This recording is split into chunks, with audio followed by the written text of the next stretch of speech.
What is the Epskis, everybody? Welcome back to another episode of the GXHockeyCast. We're on episode 83. Ales Hemsky. Come on now. Who remembers that guy? That guy was pretty tight. Played for the Oilers for a long time. Of my little hockey show where once a week I go through all of the major news and the happenings in the NHL, mainly focusing in on the Toronto Maple Leafs and the Calgary Flames, because that's my favorite teams, but I can talk about any of the 32 teams in this league. So what are we talking about this week? Well, the Toronto Maple Leafs are on a little bit of a skid.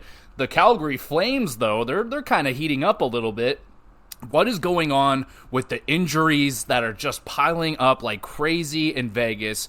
We got a franchise record in Edmonton. We got other records being broken around the league right now.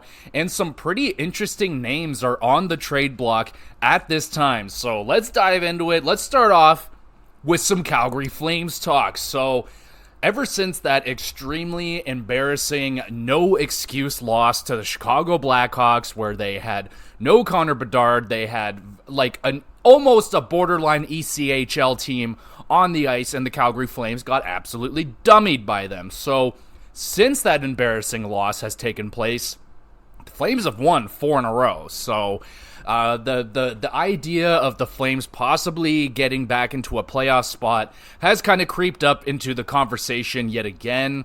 Personally, I'm still of the belief that the Flames should, if they make it, great, that's great, but if that means re-signing Lindholm, re-signing Hanifin, and, doubling down on what I think is honestly kind of a mid-team, I don't know if it's going to work out in the long run. Like, if you want to sign Lindholm to the $9.5 million that he's seeking, I think that's going to age very poorly. He has not been a $9 million center for a couple seasons now. Like, he's a good center. Like, I think the idea of him becoming the second line center on a Colorado or something is a beautiful fit for him. That is the kind of trade that can win you a Stanley Cup, I think. But if the Flames want to keep him and they like what they're seeing right now, I don't know. If that's what they're going to do, I'm still of the belief, I've had this the whole entire season, that they should sell off the assets, and it would be a mistake to re-sign guys like Hanifin and all that. Hanifin, I could be convinced it would depend on the cap hit, but Lindholm wanting $9 million, it's just not a good idea. I really like Lindholm. I think he's a great player, but that amount of money, it's going to age like milk. It's going to be, not Huberdeau levels of disaster, because there's no more disastrous contract in the league at this time than the Huberdeau one, but man, you already got some really risky contracts on this team. Kadri hasn't been bad yet, but there's still so many more years on that deal, and he is not young. So, yeah, I know everyone's really excited. Like, again, Sharon Govich, man, this guy, I talked about him when they traded away Toffoli, brought in Sharon Govich. Everyone was shitting on Sharon Govich. I was high on this guy. I thought he can come in, be a 20, 24, 25 goal kind of player with a new opportunity. He would get more ice time, and look at him go right now, man. This guy has been one of the hottest players over the last month or so. He just had a hat trick. He scored the game winner the other night, and he's playing big minutes. It's impressive, man. He and Blake Coleman have been tearing it up.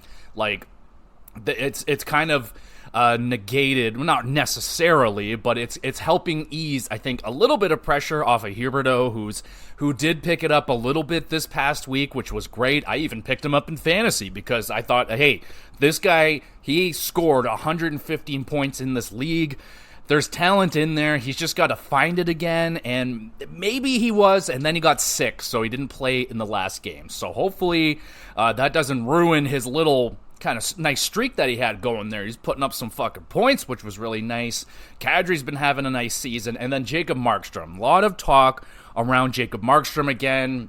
The guy's having a really good season, underratedly good season. I know the wins aren't necessarily there, but he is still the leader, I do believe, in goals saved above expected. So he's doing his job very, very well. Again, if he did this last season, I think the Flames make the playoffs easily, because last year goaltending was a huge issue, and Markstrom's doing great this year. It's just kind of everything else with the team is kind of lacking, but it is coming up. It is coming up, which is great. I'm just happy that the younger players that came in this season, the new guy, Sharon Govich, and even newerish guys like Blake Coleman, who didn't have a good start with the Flames, he has been sensational this season. He's been excellent. So there's definitely some good things here, but I'm not seeing like Lindholm and even necessarily Hanifin have been like huge benefactors to this team. Like I know you trade away Lindholm, the Flames get worse. If you trade away Hanifin,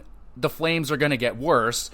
There is the nice thing that Oliver Shillington, I believe he has played a game now with the Hitmen, so he is due to be coming back up into the Flames organization really, really soon. I'm excited to see, I don't really have high expectations. I'm just excited to see him back playing hockey again because he's been gone for so long. There's been like no coverage about it. I have no idea what has been going on with him. I'm just glad he's back. So that's awesome that Oliver Shillington, but again, I ask y'all, Flames fans out there, what do you think? Like, is it a good idea right now? Like, they're on the cusp of becoming a playoff team, but like, I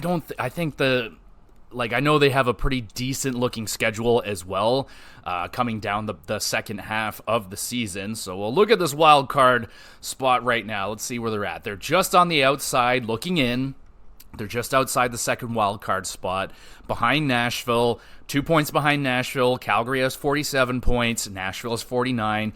The Edmonton Oilers also have 49, but I think it's safe to say that Edmonton's on a little bit of a different planet right now. We'll spend a little bit of time with them a little later, so they're off and running. The Los Angeles Kings have been struggling mightily, and Vegas has been struggling a little bit, so we'll talk about Vegas as well in a little bit, but we talked about Los Angeles last week, and they're still not doing a whole lot better. They're still struggling. It looks like Edmonton is going to be passing them any moment now. They're only 1 point behind Los Angeles, and Edmonton just won't lose right now. So a very strong case for Edmonton to pass Los Angeles. But how much further is Los Angeles going to fall? Like, they had this great start. It's really falling apart at the seams right now. Are they going to fall down hard enough that Calgary could pass them? But there's other hot teams around them too. Like Seattle just came off of their huge winning streak. They've lost 2 in a row now, so they could be coming back down to earth. Nashville's been playing very good hockey for quite a bit now. A lot of people are convinced that they're going to the playoffs as well. So honestly, I think that Nashville is probably a stronger team than Calgary unless fucking Huberdeau finds his game. Huberdeau has to find his game. If he doesn't find it, there's really, I just don't think it's, regardless, even if Huberdeau gets it going, I don't like the idea of re-signing Lindholm for that much money. And again, I need to hear what the number is for Hanifin. I haven't been hearing it all that much, so I don't really know what kind of number he's looking for. I would be more, if you only can keep one, I think I would be more keen to keep Hanifin, because then you could trade off Tanev. You're going to have some defensemen there, so I think maybe keep Hanifin, trade off Lindholm, and see what happens, because we all know that Colorado is going to have a lot of interest in Lindholm. Even Boston would probably have a lot of interest in a Lindholm. Colorado has assets to trade. They have first rounders. They have some prospects there. Boston, not so much. So I think the trade partner should be Colorado, but hasn't happened yet. So we're still waiting with that. But right now, the Calgary Flames are starting to heat up. But I just, I'm a Flames fan, but I don't see it this year, honestly. I just think unless Los Angeles really collapses, but I think it's just them kind of balancing out a little bit after a really, really hot start. And I don't know, man. It's still a little bit early. There's a lot more. We're still got a whole nother half to go through. But a lot of the insiders, they're kind of looking at Calgary as a team that could have an incredibly strong back half. So, I mean, I would love that. It's just, I'm just trying to think about the long term here. So we'll see. We'll see if the Flames make the playoffs to make the playoffs. Maybe they St. Louis us and they win the fucking Stanley Cup, and we'll all be super happy. And Huberdeau gets 38 points in his run to the Stanley Cup Finals, and there you go. That would be great. But I don't think that is in the makings for right now. So no fancy transition. Let's just go over to the Toronto Maple Leafs, who have not been having as good of a January as I was kind of hoping they were just going to kind of go off in January, February, play really good hockey. But kind of been trending in a bad direction right now. Now, again, I'm not in that absolute panic going fucking crazy like Steve Dangle has been in his LFRs, which admittedly is getting not only tired, but a little bit embarrassing because Steve Dangle is the voice of the Toronto Maple Leafs fan base, and I feel like he's kind of the reasoning why a lot of people think that Toronto fans are extremely just annoying and we freak out about everything. But I get it with Steve Dangle. That's his job. That's his gimmick. That's what he does. He reacts to every single game as it happens right then and there. So he's going to explode when they have bad games, and he's going to explode when they have good games. That's just what he does. He's a screamy, yelly guy.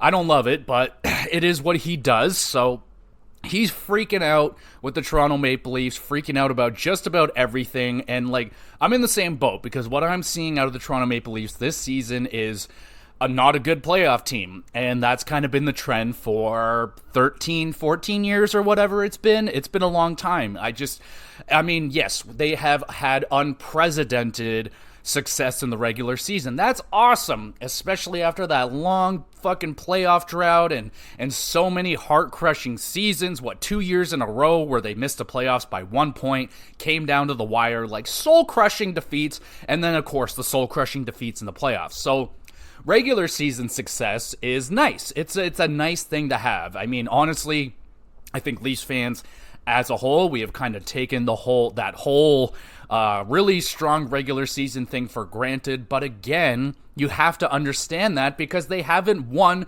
shit in fucking 50 years or whatever. So I understand the buildup of anger and watching this team thinking that they're really good. That's what I think really gets Steve Dangle and a lot of fans really upset, is that they think they're good, they think they're doing all this stuff right, and they think they're going to win in the playoffs when the proof is in the pudding.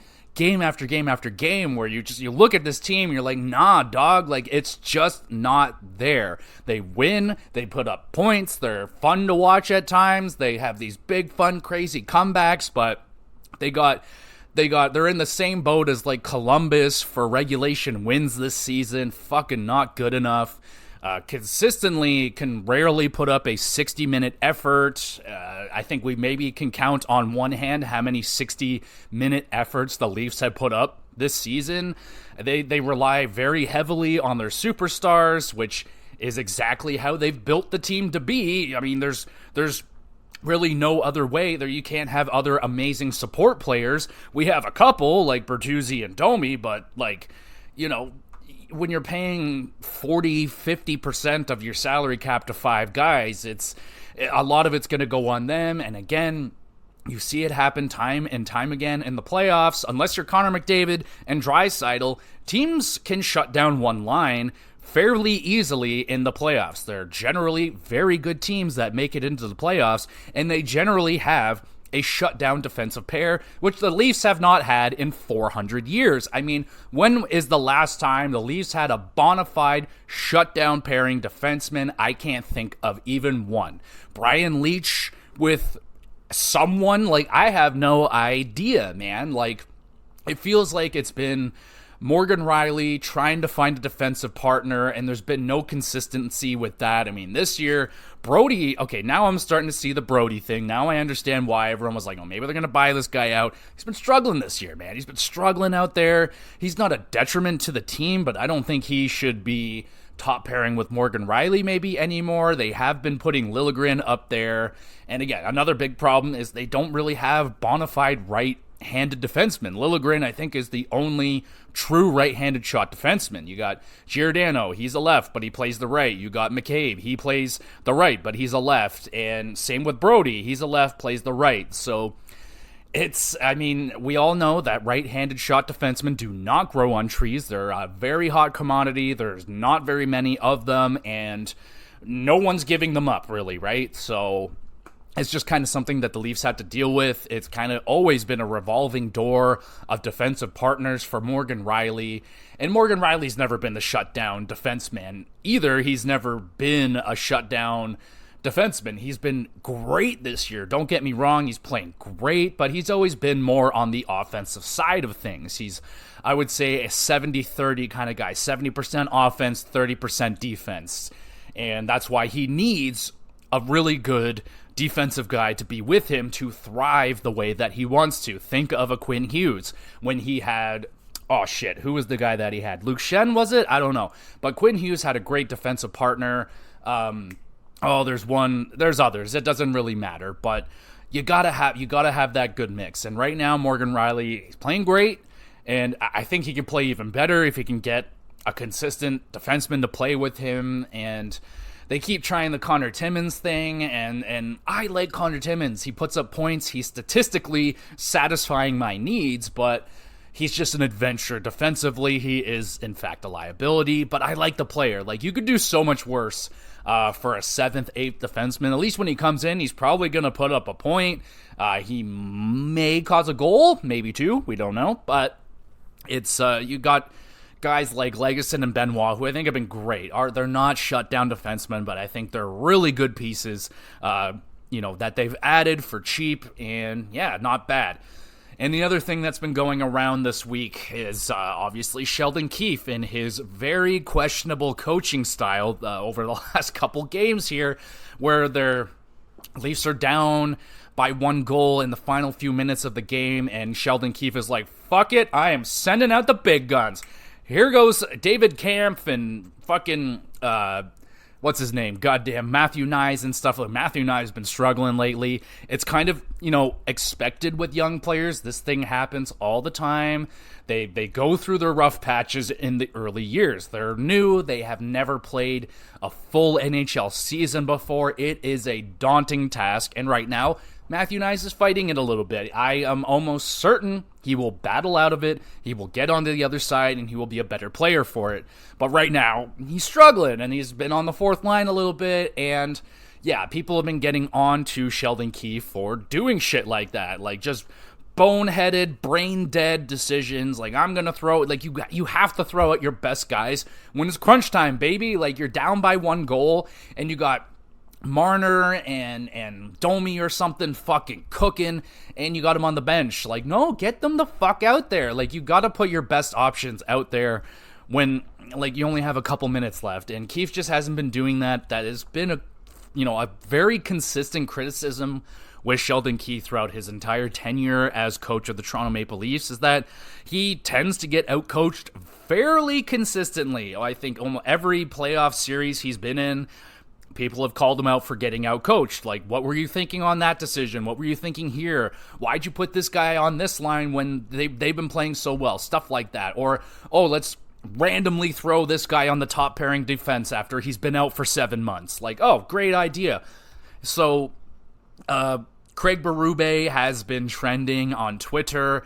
I don't know why I said Twitter that way, but it did. So, Craig Berube, he's trending, and, Leaf fans out there, they're kind of making it known that, hey, we want Craig Berube, man. We need this guy to come in and get more out of our superstars, to get a better defensive system put into place, and to have a coach that has a track record of success. He won the Stanley Cup with the St. Louis Blues, if you might have forgotten about that. And he's a well-respected coach. He played the game, tough as nails player, and Sheldon Keefe played the game too, and he was fairly tough and gritty himself. But, I've always liked Sheldon Keefe. He grabbed my heart when I watched the Leafs documentary on Amazon, and I loved everything that he was saying. He was saying exactly what I felt needed to be said.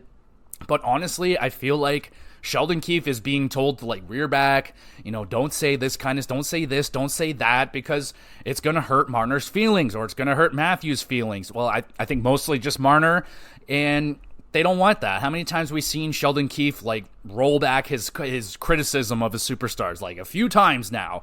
So I feel like Sheldon Keefe is kind of being held back a little bit from doing what he wants to do. And, if they did happen to bring in a Craig Berube, which I don't think is going to happen this season, I don't think they're in a position to fire Sheldon Keefe this year unless they go on a really big losing streak, and then maybe they could bring in a Craig Berube. But I think a Craig Berube in the Leafs organization, I don't think he's going to get pushed around by Shanahan, by the higher-ups, or whoever the fuck is up there pulling the strings secretly while the other guys are just the puppets.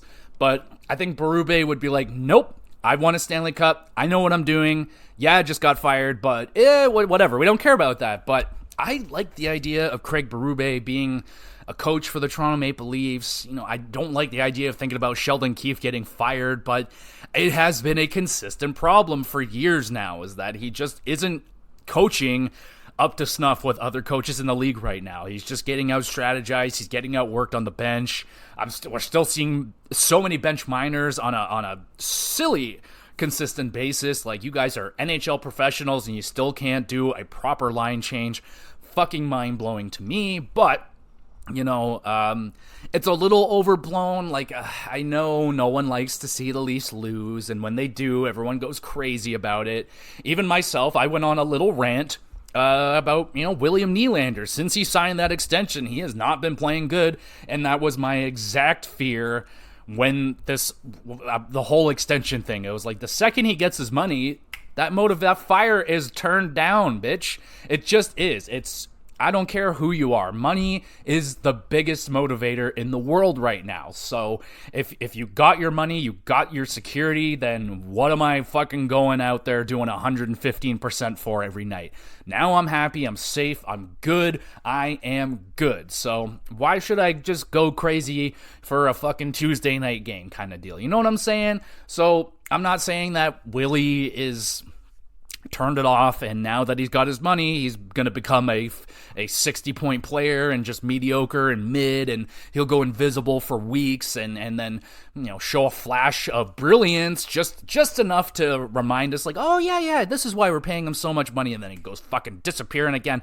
He hasn't done that yet. It's just, that is my fear. When you give players all the money in the world, all the years, and you give them that security blanket, and it's a nice, warm, lovely security blanket, and yeah, you can get nice and tucked in and cozy, get a little sleepy, and forget you're playing a hockey game sometime. I don't know, but that's just what I've seen out of William Nylander since he signed the contract. John Tavares got benched, maybe the first time in his fucking career as a Toronto Maple Leaf getting benched, and yeah, man, it's just, not been a great week for the Toronto Maple Leafs. Sadly, I didn't get to watch a lot of hockey this week. They've just been working, and all the games have been going on. They never put games on fucking my days off anymore. Like Wednesday night hockey, that used to be like the night, Wednesday nights. That's why I picked Wednesdays to have off, but now it's always like a Tuesday night game.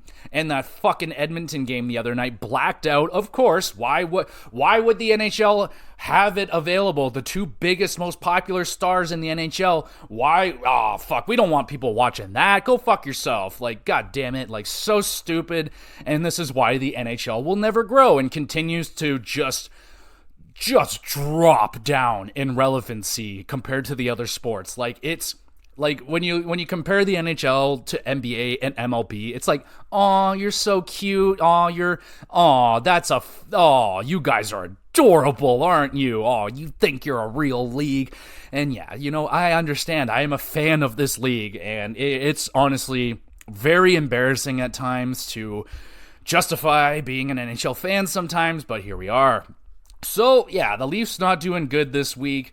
I'm not really upset that they lost to the Edmonton Oilers last night. I mean, yeah, they blew a 2-goal lead. Not ideal. They blew another lead earlier in the week, I think, against Detroit. And, oh my God, that's the other thing. Steve Dangle went fucking berserk about Detroit having to sit on an airplane and, only have 2 hours to get ready for their game before the Leafs. Like, oh, come on now. Like, I know these NHL players are very, very systematic, and they have their routines. And if you fuck with their routine, it'll throw their entire day off. I'm kind of like that, too. I'm a creature of habit. I brush my teeth at the same time every day. I get in my car to go to work at the same time every day. I make my breakfast at the same time every day. I work out at the same time every day. I get it. But they're also professionals, and just because they didn't walk into the arena wearing their suits and looking all pretty, and they had to walk in their sports outfits, fuck off. Like, oh my god, like, good on Detroit for winning that game. I don't think, like, Steve wants to shit all over the Leafs for losing that game. I think more praise should go to the Detroit Red Wings in winning that game. Like, you saw their reaction on the bench after they won that game. That was a big deal for Detroit, and they've been kind of heating up again too, so I'm kind of happy for Detroit. The Leafs, like, I'm not surprised. That's the kind of games they lose all the time. When it is a game that is so lined up for you to win, it should be a guaranteed win, they lose 9 times out of 10. That's just who they are. That's their identity. That's always been the Leafs' identity. Just play down to your opponents, don't show up for big moments and just crumble and fall apart. That's the identity of the Toronto Maple Leafs. Not good.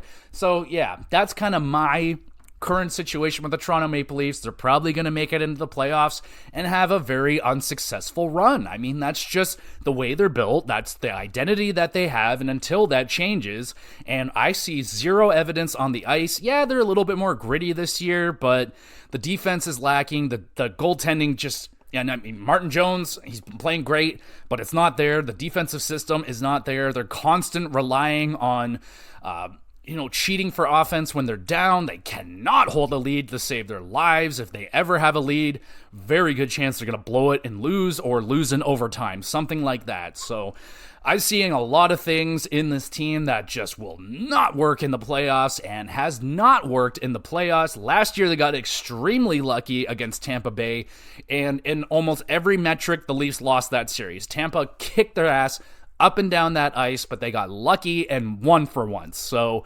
will it happen again? Could it happen 2 times in a row to get them a lucky third-round appearance? Maybe, but I'm not convinced. It doesn't look like anyone else is really convinced.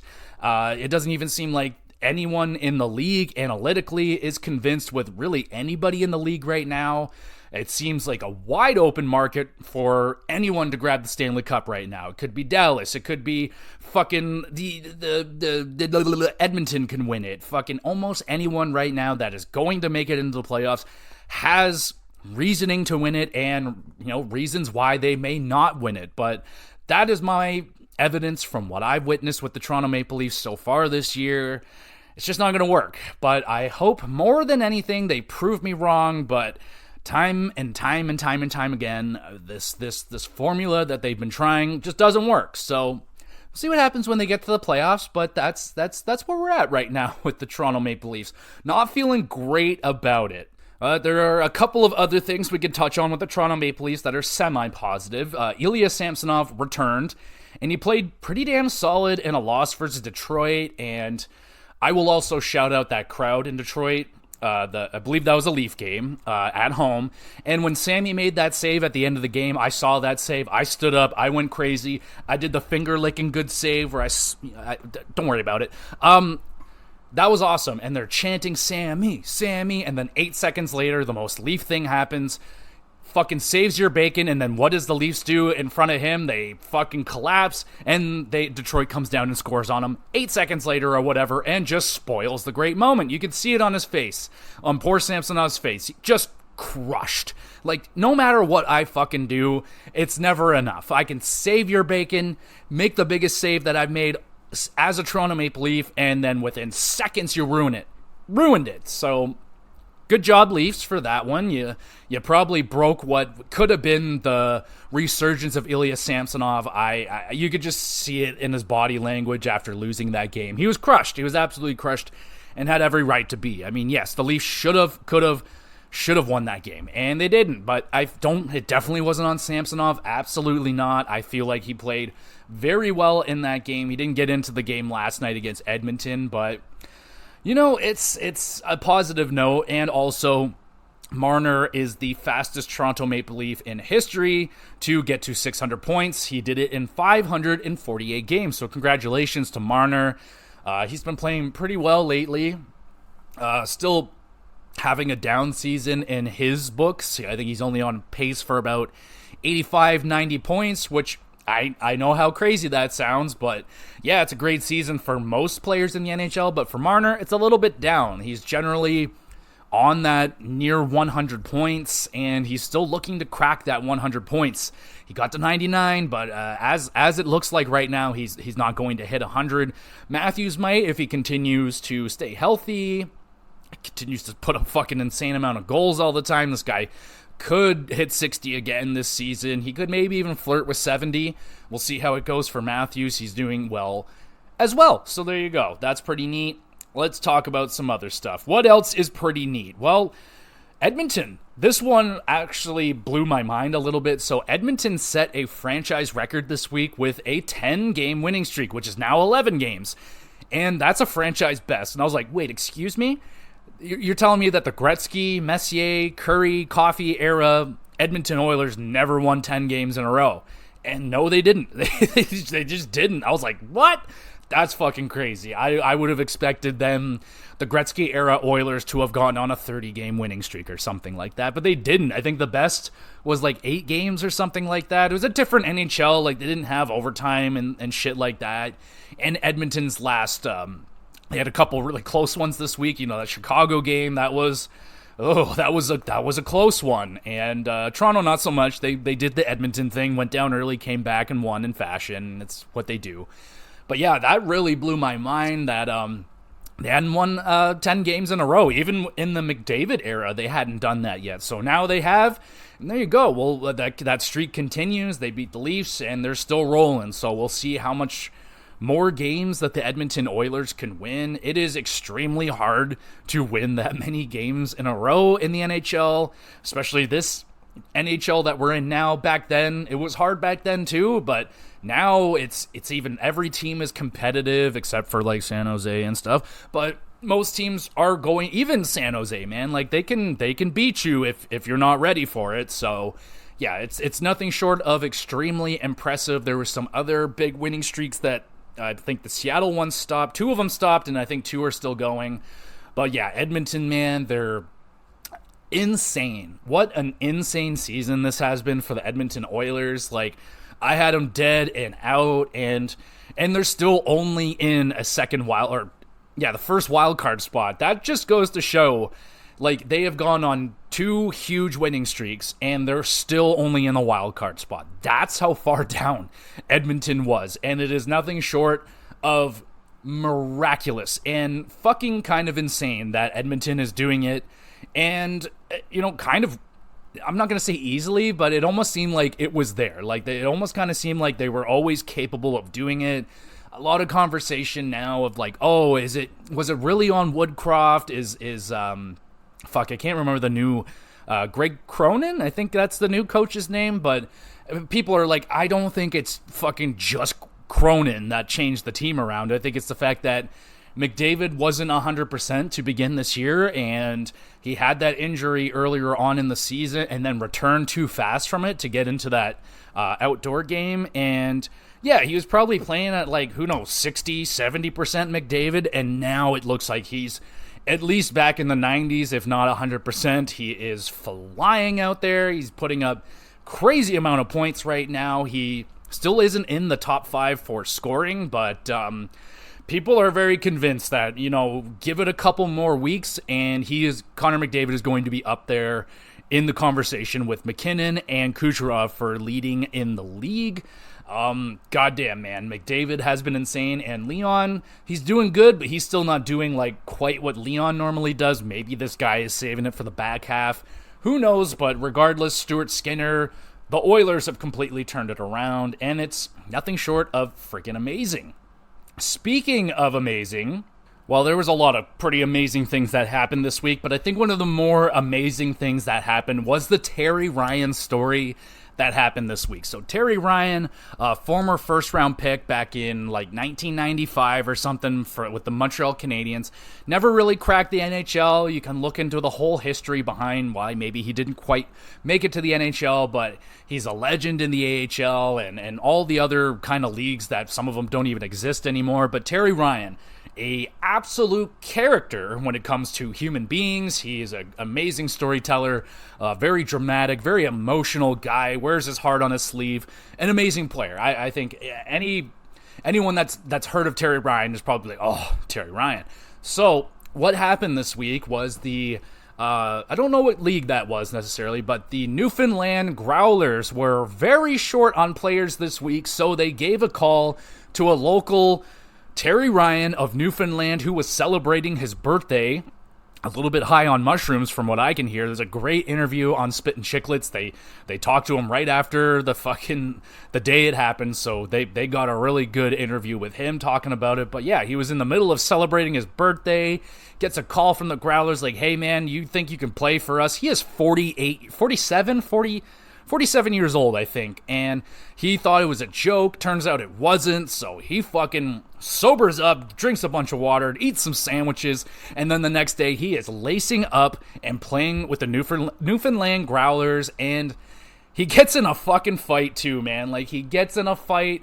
I love I don't know what player it was, but there's two guys, and one guy just has his arms up. He's like, nope, I don't want anything to do with this. And then the other guy gets in a fight with Terry Ryan, and just outstanding, man. Absolutely outstanding. Terry Ryan also almost scored a goal in that game, and just a really beautiful moment. So he gets a big old interview after the game, and he goes off, man, like how important this was to him, because he didn't get to, like, his daughter was in the crowd. She never seen him play professionally, so she got that. And it was just a great moment for him because he didn't get to finish off his career necessarily the way he wanted to. He still felt like he left something out there and had more to give, so came out, played for the Growlers. It's just a beautiful story. Really, really nice story. Highly recommend you go check out I think it's like a 30-minute interview on Chicklets. It was excellent, very touching, just a nice story. Terry Ryan, a great storyteller, so you know he fucking just lays it all down like you're reading it out of a goddamn storybook. Very well done. Super cool moment right there for Terry Ryan. I don't think he's going to be continuing his playing days with the Growlers right now, but still, just a really cool moment right there. And speaking of cool moments, we got one from Vancouver. Elias Pettersson is the first NHL player with 4 straight game-winning goals. So that is fucking impressive. Talk about MVP caliber right there. This guy having an excellent season. And I know everyone's a little bit worried about how much money this guy is going to be making, but I think he'll be well worth the money. He is having an awesome season, and 4 straight game-winning goals. It did get cut off at 5. He didn't get to the 5 game-winning goals, but 4 straight, that is really impressive. Speaking of impressive, we got Florida's Sam Reinhart also having an outstanding season, but he set an all-time record for 7 straight games with a special teams goal. So he had 6 power play goals and 1 shorthanded goal. So fucking impressive right there. And I know the conversation around Sam Reinhart is going to be his extension and how much money is Sam Reinhart worth. I think more than Willie. I mean, you look at his career, you look at what he's done in the past and what he's doing this season. By far, this is a career year.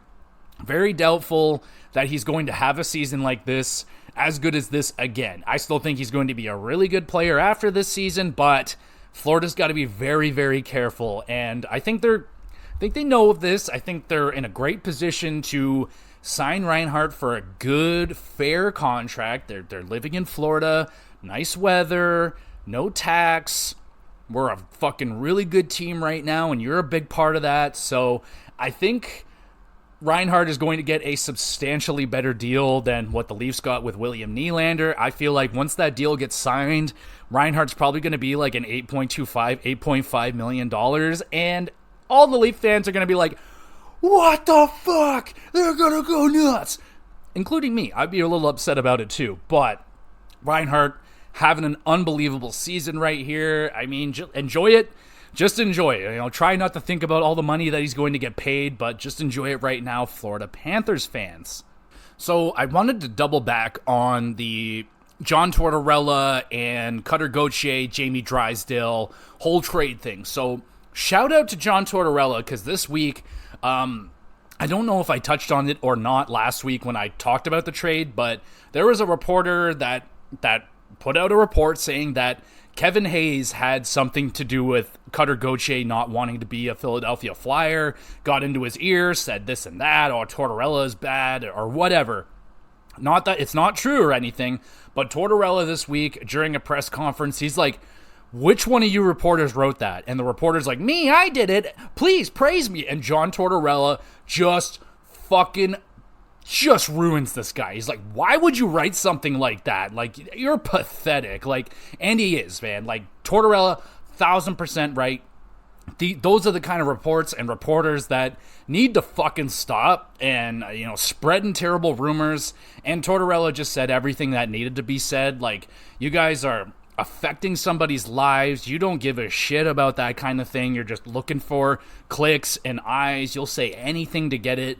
And, hey, maybe the guy's true. Maybe he's right. But you don't have to write a fucking article about it or whatever. I mean, just relax, okay? But really just wanted to shout out Tortorella, man. Like, as the years go on, I think Tortorella, I think he's building a Hall of Fame coaching career, and he may go down as one of the most beloved coaches of all time. Like, I know all the shit that has gone down, but whenever it boils down to, like, a player talking about Tortorella, 90% of them absolutely love this guy or wish that they grew up and had a coach like him, someone that just does not necessarily, like, he's not just flat out mean for the sake of being mean. He is honest.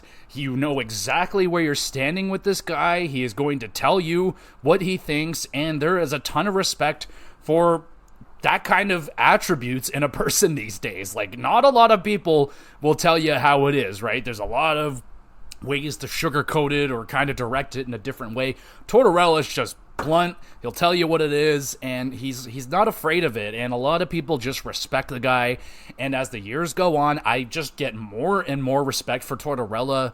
There was a few years there where he was on the panel or whatever, and it just kind of seemed like he would say stuff to get people riled up. But now I think he's like just awesome. I think Tortorella is awesome, and just him absolutely ruining that reporter for saying that shit about Kevin Hayes. I mean, really commendable. So well done, John Tortorella. Okay, so let's spend some time here with the Vegas Golden Knights, who have been kind of fighting it a little bit here after an incredible start to the season. I mean, they also finished off last year the best way that you can as the Stanley Cup champions, and they started off this season probably better than any Stanley Cup winner ever has. They had an incredible record out of the gate, everyone playing really good. But now, man, the injuries on the Vegas Golden Knights has gotten to an insane level. Let me just list off the current amount of injuries that they have. Robin Lehner, long-term injured reserve for a hip. William Karlsson, injured reserve, lower body since January 17th. Ben Hutton, upper body, January 17th. Shea Theodore, long-term injured reserve, upper body, January 17th. William Carrier, injured reserve, upper body, January 19th. Jack Eichel, injured reserve, undisclosed. Aiden Hill, injured reserve, undisclosed. Yuri Patera, goaltender, day-to-day. Daniil Miromanov, defenseman, injured reserve, long-term. Tobias Bjornfort, injured reserve. That is an insane amount of injuries. Robin Lehner, we can kind of cross that one out. He hasn't played for quite some time. But William Karlsson, top 6 player. Shea Theodore, best defenseman on their team. Jack Eichel, top center on their team. Aiden Hill, Stanley Cup winning goaltender. I mean, yeah, Vegas is going through some huge injury problems right now. And, they're not losing a whole bunch, but they definitely have been losing more than people would like to. They definitely have been fighting it here in January, a little bit there at the end of December as well. They had a 4-game losing streak there, another 2 losses to kick off January, and they've basically kind of been doing a win one, lose one situation, which, I mean, honestly, they can play NHL 500 with the fantastic start to the season. They could play NHL 500 and still more than likely make it into the playoffs, and I think it's safe to say that they're going to start getting some of these injured players back, and Vegas is going to start getting it going again. Now, something that Vegas has always had is excellent defense and goaltending. That is still very relevant this season. They're 8th in the league so right now, goals against per game at 2.70. But kind of everything else around the team is kind of mid. Goals for per game, they're 18th. Power play, 17th. And the penalty kill, 16th. So nothing is detrimentally bad yet, but there's definitely room for improvement. But we all know that Vegas's strength is in their defense, and yeah, so they can still play a lot of good defense, even with a lot of their better defensive players out right now. If they lose Mark Stone, they can be in some serious trouble, but as it is right now, Mark Stone's still playing, and he's playing really good. He's having a great season, 44 points in 44 games. But it's not like Vegas is new to injuries, even back to their first season where they used 47 different goaltenders, and they were completely fine. This is one of the identities of the Vegas Golden Knights. They're a huge rally team.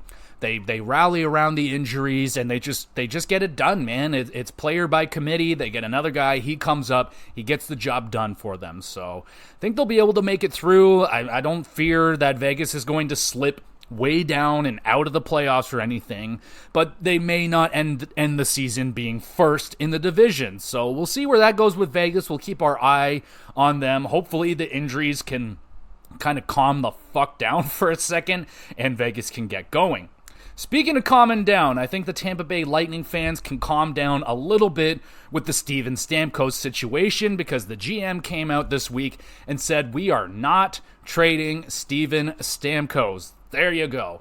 But that also doesn't mean that you didn't say that you're re-signing him. So that could also just mean that you're letting Steven Stamkos walk. So that sentence doesn't hold an incredible amount of power, but it is something. So there was at least an addressing of that. So that's pretty good. But something about Steven Stamkos really, something was brought to my attention this week about Steven Stamkos, and that was his plus-minus right now. So let's just take a look at Steven Stamkos' season. 41 games, 18 goals, 23 assists, 41 points. Very, very nice right there. Absolutely nothing wrong with that. That is a point-a-game player. He's older, and he's still getting it done. Now, the thing that is really just eye-popping about that is that he is a minus 20.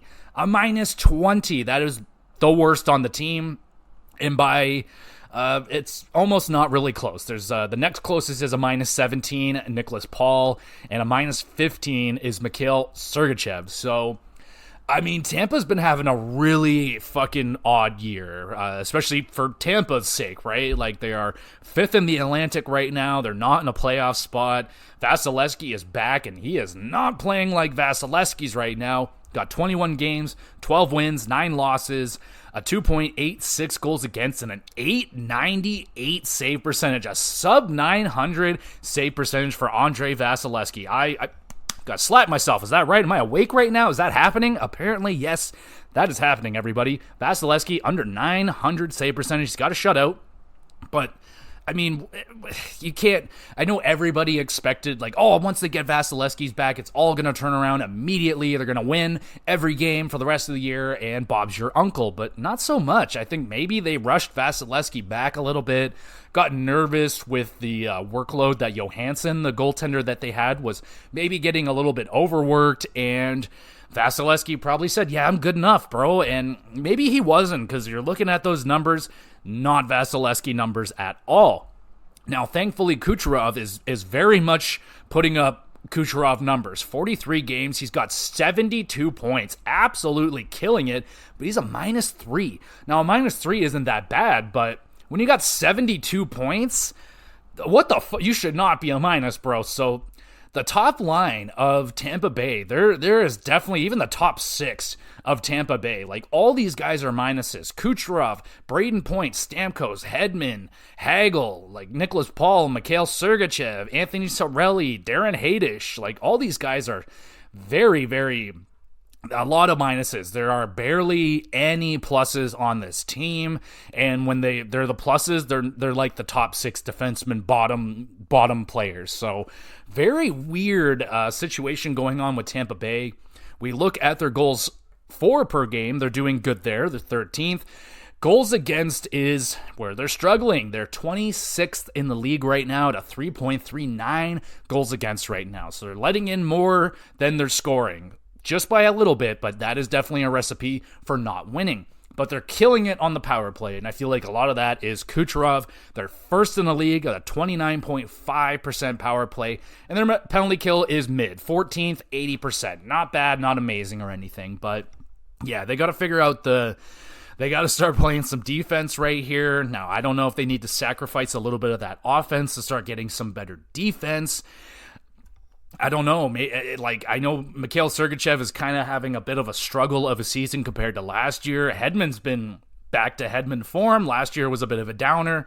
This season, back to form, but he is a -4, which that's not very Hedman-like. But yeah, man, it might just be years of being a Stanley Cup playoff team and losing depth and losing draft picks and losing things for big runs. And, the Tanner Jeannot trade and giving up almost everything for that guy. And speaking of Tanner Jeannot, he's hurt right now. He's played 41 games, 6 goals, 6 assists, 12 points, -11. Don't think that trade was very much so worth it. So Tampa Bay right now, fighting it, and it's really weird to see them fighting it this way. I don't know if they're going to be able to pull out of it, man. Like, the Atlantic is a tough division, and it's, I don't know, even with Vasilevsky's going to have to start playing a little bit better, which is not something I think I ever thought would come out of my mouth. But yeah, the Tampa Bay, they got to start playing better defense in front of him. And yeah, man, they got to turn it around. They're in the second wild card right now, but you got Pittsburgh right behind them. They got games in hand. Washington's behind them, games in hand. Islanders are kind of falling off, and New Jersey's kind of falling off. So Tampa's got an opportunity, but and they've been playing well lately. They've won 3 in a row. They've won 4 of the last 5. And yeah, it's not like they're dead, but they're not playing the way that Tampa usually does.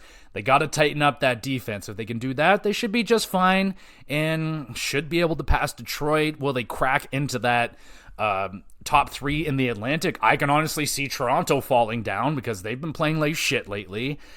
Florida and Boston doing pretty well, so I think there is an opportunity for Tampa to get back up in there, but they got to get that defense in check. So hopefully they can get that in check. We'll keep our eye out on the Tampa Bay Lightning.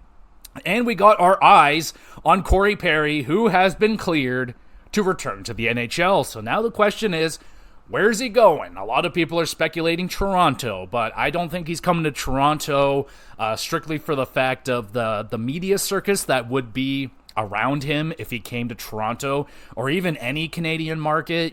Everyone's going to ask him, what'd you do? Did you fuck Connor Bedard's mom? Did you?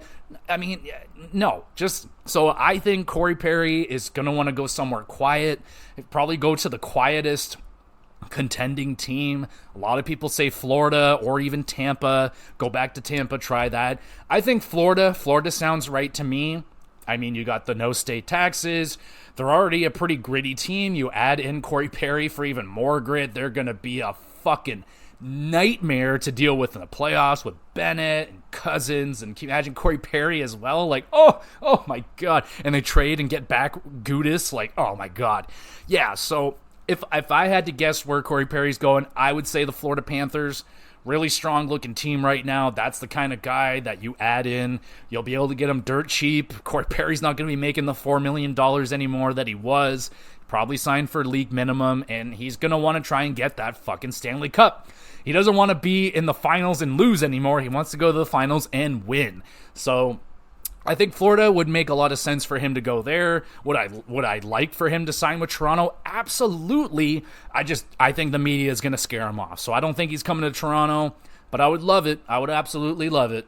So this week we had a couple of pretty juicy, interesting names enter onto the trade block this week. So we'll start with the Anaheim Ducks and Trevor Zegras. Very interesting name. And a name that I think is going to draw a crazy amount of interest. Trevor Zegras, highly skilled forward, but I understand why Anaheim might be in the market to shop this guy. So they just brought in Cutter Gauthier, very highly touted forward prospect. They got Leo Carlson, they got Troy Terry, they got other guys, right?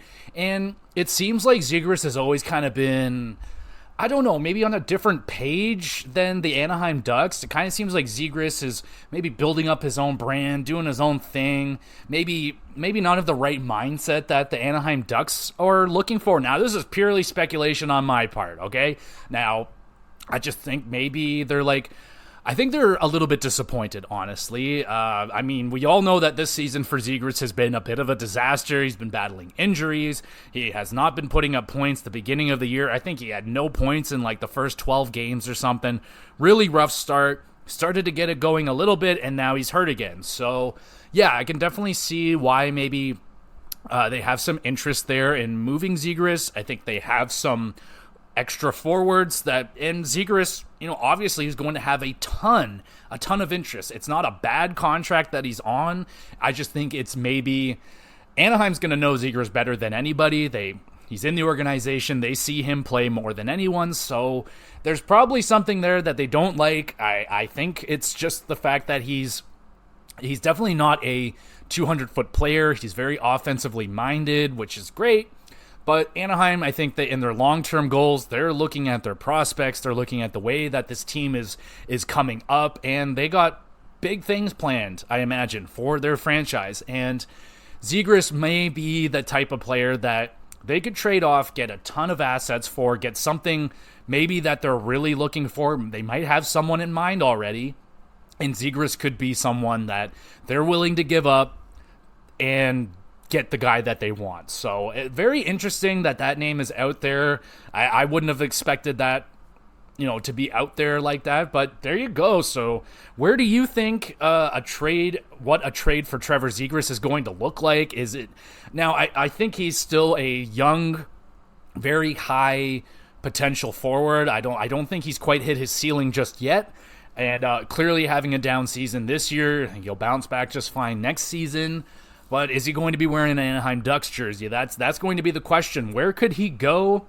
Would a team like Seattle be interested in him to try and bring in a little more of that offense? But they kind of seem like a team that likes two-way players that can do both sides of the game. But can you imagine a Trevor Zegras in Edmonton or something? That would be a lot of fun with, maybe like an Evander Kane for Trevor Zegras.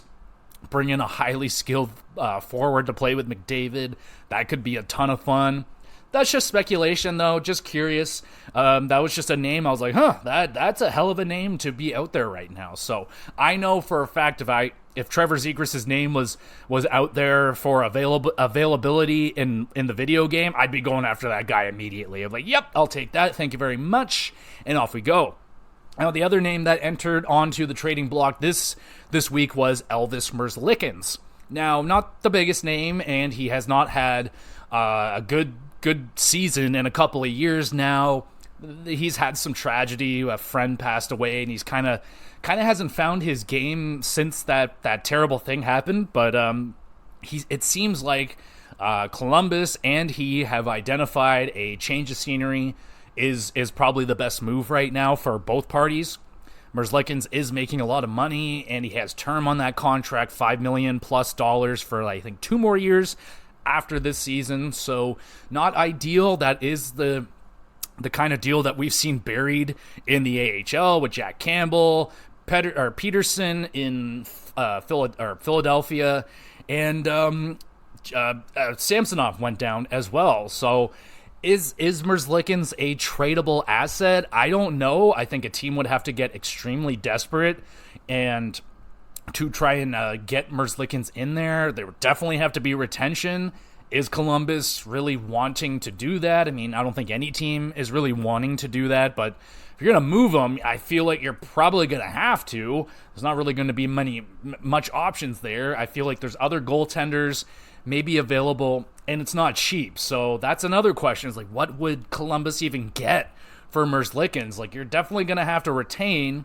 You might even have to go through a third party. So is Columbus even going to get anything out of a Merzlikins trade, or are they just going to try and relieve that cap space, which in that of itself is an asset? Cap space is a huge asset. So that is going to be a really interesting one. Now, there are some desperate teams out there for goaltending, like maybe a Carolina, maybe an Edmonton, maybe Colorado, other teams, right? So I'm wondering what you think a Merzlikins trade would look like for Columbus. Would anything be coming back for Columbus, or would it just be a straight up cap dump for someone? And hopefully Merzlikins turns it around, because at one point I thought he was going to be one of the next great goaltenders in the league, and it just didn't really come around. It just didn't happen, which sucks. And again, this is kind of why it's a huge risky gamble when you're giving goaltenders contracts that are long, because a goalie can fucking turn into a pumpkin overnight, and he could become a Vezina candidate overnight as well. Look at Connor Ingram. No one even knew about this guy barely, and now he's one of the best goaltenders in the league this year. So who knows what happens to him next year? Maybe he's a pumpkin again. Maybe he's a Vezina winner next year. I don't know with Connor Ingram, but Merzlikins' future is up in the air right now as well. He had an interview where he said straight up, he's like, I'm mad. Like, I'm not happy. I'm not happy. I'm not playing. He's been getting benched a lot. I don't even think he's the starting goaltender there anymore. It seems they have given that to Tarasov, I think his name is. Tarasov and Martin, Spencer Martin. So, yeah, Columbus, not a good year. Another rough one for poor Merzlikins. I love that guy, one of the best names in the league. So I hope he lands on his feet somewhere, but who knows where that's going to be. Going to be very interesting. Speaking of very interesting, let's take a look now at the NHL All-Star voting. So that's done now. And it looks like the Toronto Maple Leafs and the Vancouver Canucks fans came out in droves with all the votes. So the guys that just got voted in got Jeremy Swayman of Boston, Alexander Georgiev of Colorado, Cale Makar of Colorado, Leon Draisaitl, Edmonton, Bobrovsky, Florida, Marner, Toronto, Nylander, Toronto, Riley, Toronto. So there's your Leafs. And here comes the Vancouver Canuck train. Brock Besser, Vancouver, Demko, Vancouver, JT Miller, Vancouver, and Elias Pettersson, Vancouver. So there's your voted in guys. I don't really have any problem with any of those names. I think all those guys right there are legitimate NHL All-Stars. Now for the rest of them. So we'll go through all the names here, and let's just go with a yes or a no for who should and shouldn't be here. No offense, these are all incredible hockey players, but there are definitely a lot of snubs, and I am of the belief that I don't think every single team should get represented. I think you should just have the best of the best of the best. If you got 8 Edmonton Oilers players, so be it. That's just how good their team is. But let's go through the list. Frankfurt, Toronto, great season, but a no. Clayton Keller, yes. I think he is an NHL All-Star. He just plays for Arizona. David Pastrnak, yes. Jeremy Swayman, yes. Rasmus Dahlin, borderline yes. Elias Lindholm, no. Sebastian Aho, yes. Connor Bedard, yes. Alexander Georgiev, I would go borderline no, but I'm fine with it. Nathan McKinnon, no. I'm just kidding. Yes, absolutely, Nathan McKinnon. Cale Makar, yes. Boone Jenner, no. Jake Ottinger, borderline. Alex DeBrincat, borderline. Maybe, yeah, I'll go with a yeah just because of that hot start. Leon Draisaitl, absolutely. Connor McDavid, yes. Sergei Bobrovsky this season, yes. Sam Reinhart, yes. Cam Talbot, no. Kirill Kaprizov, yes. Nick Suzuki, yes. I think Nick Suzuki is an unbelievable player. Philip Forsberg, yes. Jack Hughes, yes. Matthew Barzal, yes. Igor Shesterkin, okay. Brady Tkachuk, maybe not this season, but name recognition-wise, I'll accept it. Travis Konechny, yeah, he's been fucking excellent for years now. Sidney Crosby, absolutely. Thomas Hertl, not this season. Oliver Bjorkstrand, no. Robert Thomas, borderline. I'll give him a pass. Sure, why not? Nikita Kucherov, yeah. Marner, yes. Matthews, yes. Nylander, yes. Morgan Riley, fine. Brock Besser, yes. Thatcher Demko, yes. Quinn Hughes, yes. JT Miller, yes.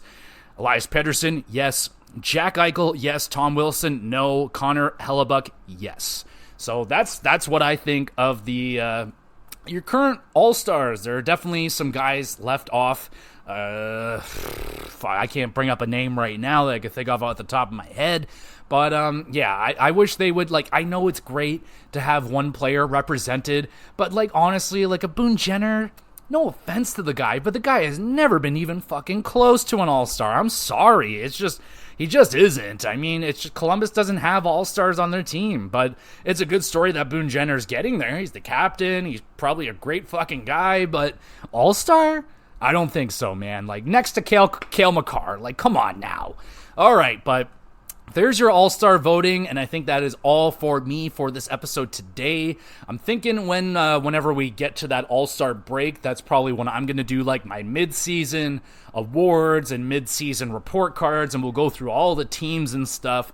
But right now, there's still enough news going out that I don't need to do that this week. So maybe once the All-Star break goes down, we'll save that for that week. But there you go, everybody. Thank you so much for listening. We're having another excellent January for the GX Plus cast. Thank you so much for downloading and sharing and talking about the podcast. Thank you so much for that. That's awesome of you. If you rate, review the podcast, another thank you for that as well. And if you'd like to watch these episodes, I upload all of the episodes to the GX Plus Cast YouTube channel, so you can go over there, watch them. Great place to leave a comment. If you have any questions about wrestling, video games, hockey, just general podcast questions, whatever, send them on in. I would love to read your question out live on the podcast, and yeah, that would be a lot of fun. So send in questions, please, and thank you. I would love that. There's an email address down there as well. You can follow on Twitter, where I put up extra information of what might be coming, or if there's any schedule changes, anything like that. Twitter is the place to find out all that information. And there you go, everybody. Hopefully you're having a good week and everything. It is cold as fuck in Canada right now. It's like minus 8,000 outside. People are flash freezing on the streets in Canada. So stay inside, stay warm, be safe, be good, and we will be back again with some more GX Plus Cast.